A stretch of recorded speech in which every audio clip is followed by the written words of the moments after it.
programs and services po ng DSWD, especially for AICS or AKAP, no, na mga social safety net, mga stopgap measure interventions natin. Meron po yung mga nagwo-walk-in o nagtutungo sa mga satellite and mga field offices po natin. Meron din naman po yung mga na-endorse o yung mga rini-refer sa atin. But ito po lahat sila ay sumasailalim sa verifikasyon and assessment ng ating po mga social workers. Ibig pong sabihin, hindi porket ikaw ay nagtungo sa aming tanggapan o ikaw ay i-refer, ay automatic ka pong makakatanggap ng tulong. Again, meron pong mga kinakailangan daw dokumento na isumite sa DSWD. Yan po i-reviewin ng ating mga social workers and kayo rin po ay interviewin ng mga social workers para madetermina if you are eligible to receive the aid from the DSWD. Now, moving forward, and of course, in adherence also to the recommendation of the COA, tayo naman po ay may binubuo na database. It's a management system actually na kung saan nga po marireplace yung ating current system, yung na kung saan na-integrate na yung real-time client data monitoring nang sa gayon ma-minimize yung mga duplication risk, ma-automate din yung mga tracking features, and ma-improve din of course yung monitoring and yung distribution ng financial assistance. So yan yung mga ginagawa natin kasi mahalaga, Angela, na anuman yung obserbasyon ay ma-implement natin o makapag-implement tayo ng mga measures nang sa gayon hindi na po muli ito ma-observe sa mga susunod na mga audit findings. Opo, ASEC, the reason why I asked that kasi in one of your interviews, nabanggit po ninyo or ang DSWD ay aminado po na merong mga associated partners na nagre-refer ng mga benepisyaryo. So, and even before this, may mga nababasa po ako, nakaka-receive ng mga complaint na ang nangyayari po kasi nagkakaroon ng palakasang system sa LGU pa lang, sa barangay level pa lang. No, kapag hindi close kay barangay captain, hindi mapapasama sa mga referrals nga dito or beneficiaryo ng AKAP program. So, we would like to know na paano po natin na maiwasan na magamit po ito sa pamumulitika, palakasan system, because para mas maibigay po natin sa mga tunay na beneficiaryo itong programa po ng DSWD. Yes, Angela, gaya ng nabanggit ko, no, even if kayo po ay ni-refer ng inyo pong mga leaders, dadaan po kayo sa assessment ng social worker. Hindi nangangahulugan na kayo ay na-endorso, ay automatiko kayong makakatanggap ng tulong. Because definitely, our social workers will assess you and review the documents that you will submit to us for review. Yun po yung mahalaga na measure ng departamento para matiyak na ito nga pong tulong na ito ay mapapaabot doon lamang po sa nangangailangan. ASEC, mailinaw ko lang po, saan pong region yung nakita ng COA? Nakitaan po nila na may mga politiko na nakikisaw-saw po nga dito sa pamimigay ng ayuda. And I was wondering kasi kung sino po ba dapat yung managot dito, no?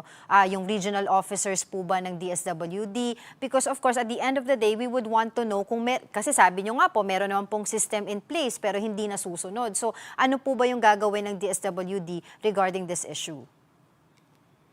Well, doon sa general na observation, may mga let me just check yung mga nabanggit na mga regions, but very general kasi yung audit observation. But as we have provided nga po in our explanation, meron tayong mga ginawa na mga communication strategies para po ma-improve yung yung branding noong programa. And yung nga pong prominently display ng mga tarpaulins and logos ng DSWD ang isa sa mga ipinakita o ipinaliwanag po natin. This is of course to ensure na ang pagkakakilanlan doon sa programa ay sa DSWD. So yun nga po yung ating pong mga ginawa. Aside from yung pong pagpapaliwanag na ginawa natin sa ating mga communication platforms, at doon nga po sa mga visits o mga advocacy o yung mga campaigns na ginawa po natin. Oo. And yun nga po, no, kasi we would also like to know, dahil according dun po sa COA report, meron po silang finlag doon na may mga recipients na hindi naman po talaga eligible under AKAP, pero nabigyan. So, what are we gonna do about this? Doon po dun sa issue na yon and moving forward para hindi na po ito maulit muli. And syempre, gusto din po natin malaman sino yung nag-approve nun. Again, nabanggit po namin doon sa explanation namin na yung mga social workers ng DSWD ay in-exercise po yung kanilang professional judgment sa pag-assess ng mga beneficiaries natin for the AKAP assistance. May mga hinihingi po tayo ng mga dokumento para ma-provide or ma-assess yung economic vulnerability, yung unstable income sources, pati nga po yung mga employment status, and of course, yung mga pangunahing pangangailangan po ng ng kanilang pamilya. Kasi mahalaga yan, that's very vital in the assessment being done by the social workers. Now, moving forward, meron po tayong binuo o create na social registry office.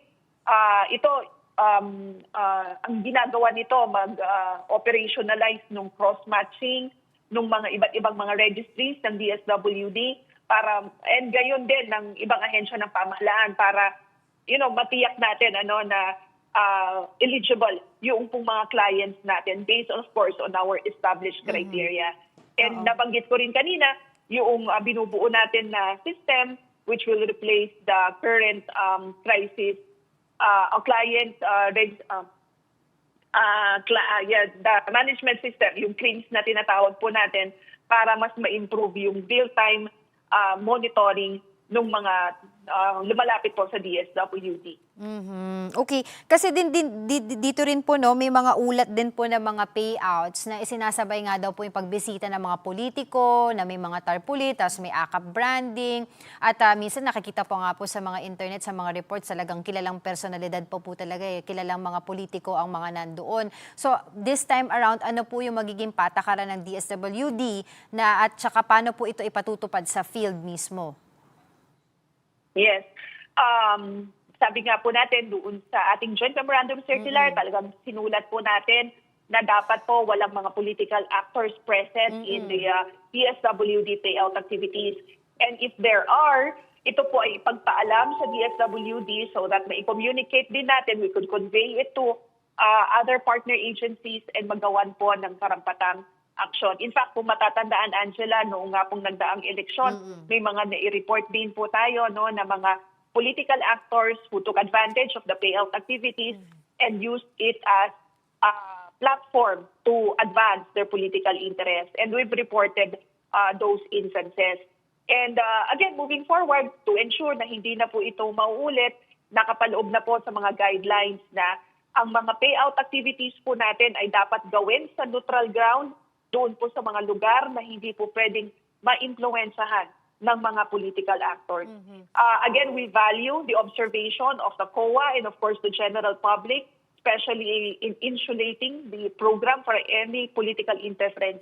At yan po ay commitment ng DSWD to, again, maintain the integrity of the department and of the programs that we are implementing. I was wondering, Asek po, kung even before, may ganito na po tayong guidelines na bawal po talaga ang mga politiko sa pagbibigay ng mga ayuda. Pero hindi lang po nagagawa, hindi lang po nasusunod. In the past, Angela, meron tayong mga guidelines. I understand this one was in 2021. Yung guidelines ng DSWD on strengthening partnership with stakeholders during election and non-election periods. Of course, Angela, we recognize itong pong mga actors natin.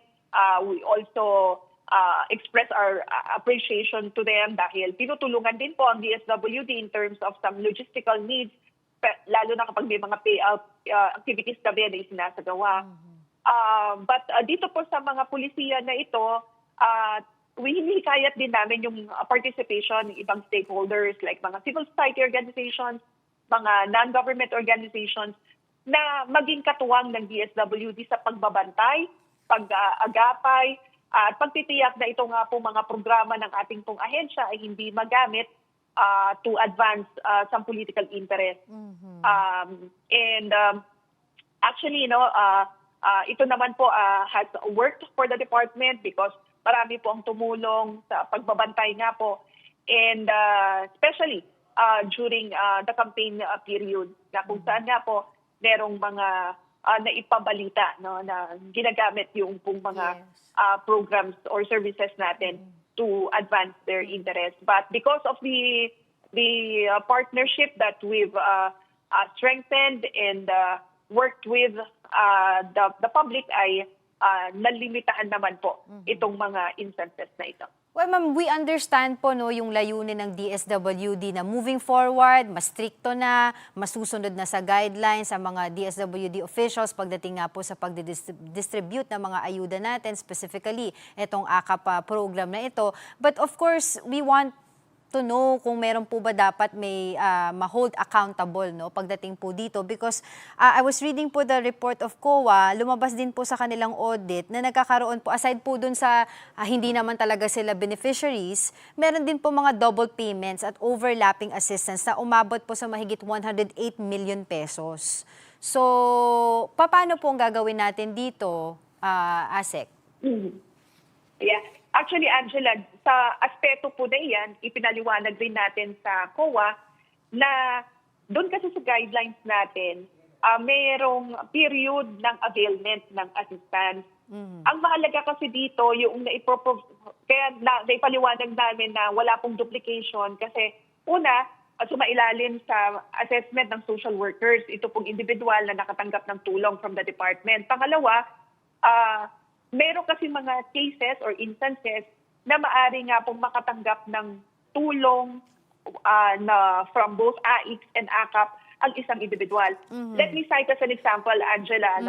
Halimbawa, ang isang individual na hindi naman kumikita ng mahigit sa statutory minimum wage rate ay nabigyan natin ng cash relief assistance under AKAP dahil tumaas po yung presyo ng mga bilihin because nga of inflation. And yun naman ang layunin, hindi po ba, ng AKAP to caution the impact of the inflation to a particular individual. So, nabigyan natin siya ng cash relief assistance. Dahil sa guidelines natin, nakastate kasi na once every 3 months, pwedeng makapag-avail ng tulong. But in that period ay nagkaroon ng miyembro ng kanyang pamilya na nagkasakit. So, lumapit po siya for medical assistance at nabigyan po natin ng tulong under AIX. Hindi po yung duplication kasi magkaiba pong assistance yung ipinrovide natin. And pasok naman po siya sa time frame o doon sa period of availment as stated in our guidelines. Pero, so, yun yung isa sa mga explanation natin, Angela. Pero under AKAP program pa rin po, di ba doon po kinuha yung pondo? Sa pondo na yun? But it's of different, pero iba yung nature ng assistance na i-provide natin. The other one is cash relief assistance, and then the other one is medical assistance. Again, magkaiba po kasi yung layunin ng tulong na naipaabot natin. Kasi magkakaiba rin talaga ang crisis na mararanasan ng isang individual at certain point or a certain period in their lives.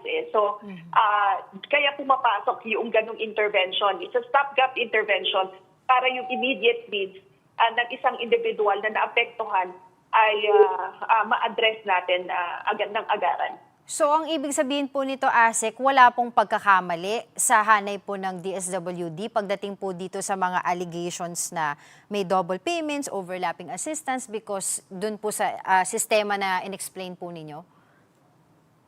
Again, we recognize the observation and we truly acknowledge the observations of COA. And we believe those observations are aimed to improving the systems, improving service delivery, improving program implementation. And yan naman po yung ginagawa natin ngayon. Well, kasi I can understand na pagdating po sa pagbibigay, na may mga tarpaulin, etc. at makikisama yung mga politiko, medyo parang mahihiya yung mga DSWD officials at that time na itabo yung mga politiko, so papayagan na lang. Pero syempre, we would want to know talaga po yung explanation bakit po nagkaroon nga po ng mga ganitong insidente. Pagdating po dun sa, kasi sinabi niyo naman po, they exercise their professional decision sa pagde-decide kung sino po yung dapat na makakuha. Eh may mga instances daw po talaga dito na kahit college student or kumikita na lampas sa minimum wage ay nakakakuha ng AKAP, which is labag doon sa eligibility rules.